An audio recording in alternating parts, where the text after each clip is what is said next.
السلام علیکم۔ تو آئیے ہم پارٹ 2 سبق نمبر 8 سائنس 6 کلاس کے پڑھتے ہیں جسمانی حرکات۔ پہلے جسم یعنی آدمی کے بارے میں حرکات اور جوڑوں کے بارے میں جانیں، اور دوسرے پارٹ میں ہم جانوروں کے بارے میں جانیں گے، ان کی حرکتیں کیسے ہوتی ہیں۔ تو آئیے جانوروں کے چلنے کا انداز۔ کیچوا، ایئر تھرو ون۔ ارتھوم کیا ہے؟ ارتھوم سرگرمی 5۔ کسی باغ میں مٹی پر چلتے ہوئے کیچوے کو مشاہدہ کیجیے، اسے احتیاط سے اٹھا کر کسی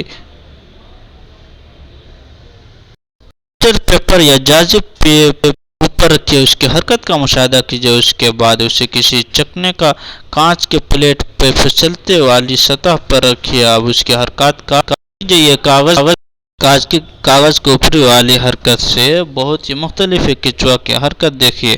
کیچوا کا جسم متعدد چھلنوں سے بنا ہوتا ہے، جن کے سرے ایک دوسرے سے جڑے ہوتے ہیں۔ کیچوا کی ہڈیاں نہیں ہوتی، اس میں عضلات پائے جاتے ہیں جن کی مدد سے جسم چھوٹا اور بڑا ہو سکتا ہے۔ حرکت کے دوران کیچوا سب سے پہلے اپنے جسم کے اگلے حصے کو پھیلاتا ہے اور پچھلا حصہ زمین پر مستقل رکھتا ہے، اس کے بعد پچھلے حصے کو ریلیز کرتا ہے اور اسے سکڑتا ہے۔ ایسا کرنے سے یہ تھوڑا سا فاصلہ طے کرتے ہوئے آگے کی طرف حرکت کرتا ہے۔ عضلات کے پھیلنے اور سکڑنے کے عمل کو دہرا کر کیچوا مٹی میں حرکت کرتا ہے۔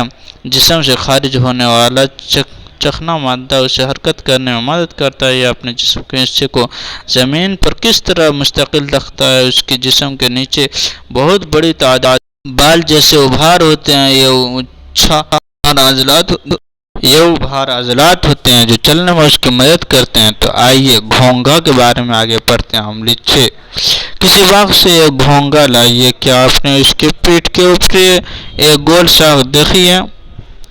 گھونگا یہ اس کا کھول یعنی شیل کہلاتا ہے، اور یہ گھونگے کا بیرونی ڈھانچہ ہوتا ہے، لیکن یہ ڈھانچہ ہڈیوں پر مشتمل نہیں ہوتا، جو یہ شیل یعنی کھوپڑی ہوتا ہے۔ کھول ایک واحد اکائی اور ایک جگہ سے دوسری جگہ جانے میں مدد نہیں کرتا، اس حرکت کی سمت میں گھسیٹتا جاتا ہے۔ گھونگے کو کسی کانچ کے پلیٹ میں رکھیے اور اس کا مشاہدہ کیجیے۔ جب یہ حرکت کرنا شروع کرتے ہو، کانچ پلیٹ کو گھونگے سمیت اپنے سر کی اونچائی تک اٹھائی لیجیے۔ اب نیچے سے اس کی حرکت کا مشاہدہ دیکھیے۔ کھول کے کھلے ہوئے حصے سے ایک موٹی سی ساخت اور سر باہر نکلتی ہے۔ موٹی ساخت اس کا پیر کا مضبوط حصہ جسے چلنے میں آسانی کرتا ہے۔ آئیے تلچٹا یعنی کوکروچ کے بارے میں پڑھتے ہیں۔ تلچٹا کیا ہے؟ تلچٹا زمین پر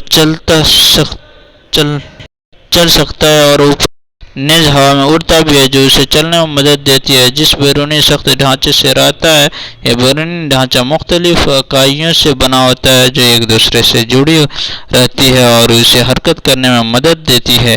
اس کی چھاتی سے دو چوڑی پنکھ یعنی ونگ منسلک رہتے ہیں۔ کاکروچ میں مختلف قسم کے عضلات ہوتے ہیں۔ وہ عضلات جو ٹانگوں کے نزدیک ہوتے ہیں اور چلنے کے لیے ٹانگوں کو حرکت دیتی ہیں۔ چھاتی کے عضلات اس کے پنکھوں کی حرکت دینے میں اڑتا ہے۔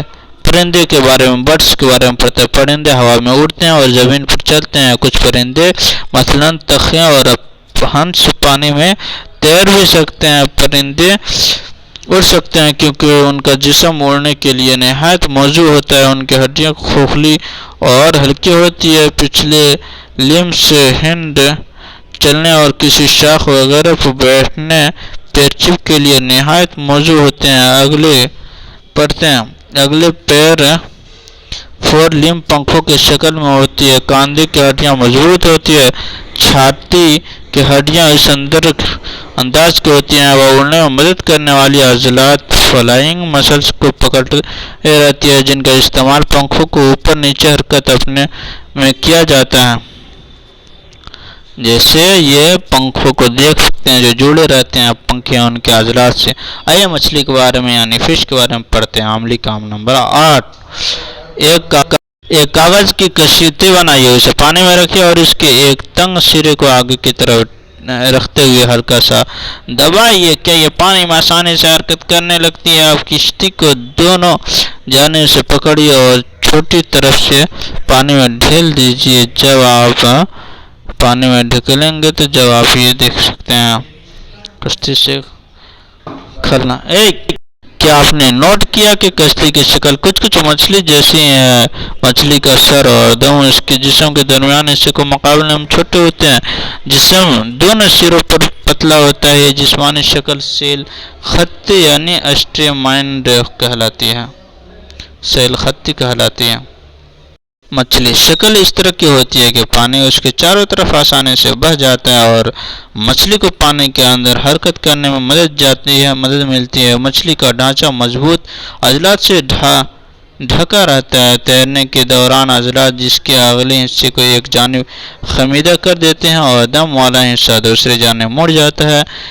مچھلی کی شکل خمیدہ ہو جاتی ہے جیسا کہ شکل میں دکھایا گیا. اس کے بعد جسم اور دم بہت سے مچھلی کے بہت ہوتے ہیں جو حرکت کرتے ہیں جو بہت تیزی سے دوسرے جانب خمیدہ شکل اختیار کرتی ہیں. اس سے جسم پر ایک جھٹکا لگتا ہے اور جسم کو آگے کی طرف دھکیل دیا جاتا ہے. چھٹی کا یہ سلسلہ مچھلی کو آگے طرف تیرنے میں مدد کرتا ہے. اس کام میں دم کے ذاتے یعنی فنس مدد کرتے ہیں. مچھلی کے جسم کے اوپر دیگر اور بھی ضعفے ہوتے ہیں جس کے تیرنے کے دوران جسم کو متوازن رکھنے اور سمت تبدیل کرنے میں مدد کرتی ہے. کیا کبھی آپ نے نوٹ کیا ہے پانی کے اندر غوطہ خور اپنے پیروں پر ضعفے جیسے فلپس پہنتے ہیں جس سے انہیں پانی کے اندر حرکت کرنے میں آسانی ہو جاتی ہے. سانپ کس طرح حرکت کرتے ہیں. کیا آپ نے سانپ کو لہرا کر چلتے ہوئے دیکھا ہے. کیا یہ سیدھا راستہ پر حرکت کرتا ہے. سانپوں میں ایک لمبی ہڈی ہوتی ہے. ان میں بہت سے پتے عضلات موجود ہوتے ہیں. یہ ریڑھ کی ہڈی پسلیاں اور جلد آپس میں منسلک ہوتے ہیں. سانپ کا جسم خمیدہ ہو کر کئی لوب بنا لیتا ہے. ہر ایک لوب سے اس زمین کی طرف دباتے ہوئے آگے کی طرف چلنے میں آسانی ہوتی ہے. جیسے سانپ کی شکل. ہم نے مختلف جانوروں میں حرکت کرنے کے لیے ہڈیوں اور عضلات کے استعمال کا مطالعہ کیا. پہیلی اور بوجھو کے پاس جانوروں کے مختلف حرکات کے متعلق کئی سوالات ہیں. کیا آپ کے ذہن میں کچھ اور بھی اس قسم کے سوالات اٹھ رہے ہیں جن کے جواب آپ کے پاس نہیں ہیں. قدیم یونانی فلسفی اینیملس میں خود اپنے آپ سے یہ سوال پوچھتے ہیں مختلف جانوروں میں پائے جانے والے جسمانی اعضاء ان میں کیوں ہوتے ہیں اور یہ جسمانی اعضاء حرکت کرنے کے لیے جانوروں کی کس طرح مدد کرتا ہے. مختلف جانوروں کے درمیان ان جسمانی اعضاء میں کیا فرق ہے اور کیا یکسانیت. مختلف جانوروں کو ایک جگہ سے دوسری جگہ جانے کے لیے کتنے جسمانی اعضاء کی ضرورت ہوتی ہے. انسان میں 2 ٹانگیں اور گائے یا بھینس میں 4 ٹانگیں کیوں ہوتی ہیں. بہت سے جانوروں کی ٹانگیں کی تعداد جفت کیوں ہوتی ہے. ہماری ٹانگوں کے موڑ کا اندازہ مختلف کیوں ہے. بہت سارے سوالات میں اور شاید آپ عملی کام کے لیے ذرا کے سوالات کے جواب میں حاصل ہوں گے اور بہت سے سوالات کے جواب ابھی تلاش کرنے ہوں گے. بہتر زندگی کے لیے یوگ قدیم ہندوستان روایت کا پیش قدیم تحفہ ہے. اقوام متحدہ 21 جون کو عالمی یوگ ڈے منانے کا اعلان کیا. یوگا انسان کو صحت مند رکھتا ہے. یوگا جو کرتے ہیں بچوں جنہیں تربیت کا رواں ہے. تو آئیے بچے ہم آگے پڑھتے ہیں کے بارے میں اچھی طرح کلیدی الفاظ. ریڑھ کی ہڈی کیویز بولتے ہیں. بال اور شافٹ جو جوڑ ہوتے ہیں. بلسٹلیس غضروف کرکرے جیسے کان میں ہے. جوف پیٹ مستقل جوڑ. جانوروں کے چلنے کا انداز. قبضے دار جوڑ. عضلات مسلز. بیرونی ڈھانچہ. کولے کی ہڈیاں. مخصوص جوڑ. Reef cage. کاندھے کی ہڈیاں. ڈھانچہ سیل خطی. آپ پیچھے ویڈیو کر کے دیکھ سکتے ہیں. آئیے ہم خلاصہ پڑھتے ہیں. آپ ویڈیو کو روک کے پڑھ سکتے ہیں اچھی طرح. بچوں سانپ کے بارے میں یہ اچھی طرح پڑھ سکتے ہیں. خلاصہ کیا مشق کر سکتے ہیں. خالی جگہوں کو پر کریں. مند جدہ بیانات کے سامنے صحیح اور غلط کا نشان لگائیں اور کالم A اور کالم B سے جوڑیے. آسانی سے ایسے جیل کی جواب دیجیے. قابل غور باتیں کیجیے. بہت بہت شکریہ. لائک کیجیے، سبسکرائب کیجیے.